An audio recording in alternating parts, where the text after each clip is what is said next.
News forward चॅनलमध्ये आपले स्वागत आहे। आताची मोठी बातमी। पेट्रोल पंप मालकाकडून शेतकऱ्यांसह वाहनधारकांना जेवण।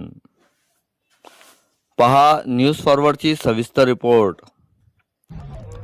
सध्या सर्वत्र डिझेलसाठी पंपासमोर वाहनधारकांना रात्र जागून काढावी लागत आहे।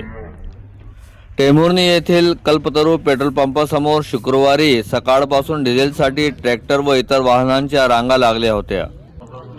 दरम्यान उशिरा रात्रीपर्यंत डिझेल टँकर न आल्यामुळे रांगा लावलेल्या वाहनधारकांसह शेतकऱ्यांच्या जेवणाचा प्रश्न निर्माण झाला। अशावेळी समाजभानातून पंप मालक संजय सावंत यांनी लगेच पंपावर खिचडी बनवून सर्व वाहनधारकांना जेवण दिले।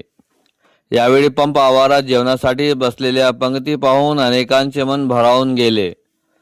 पंप मालक संजय सावंत यांच्या या सामाजिक उपक्रमाचे सर्वत्र कौतुक होत आहे।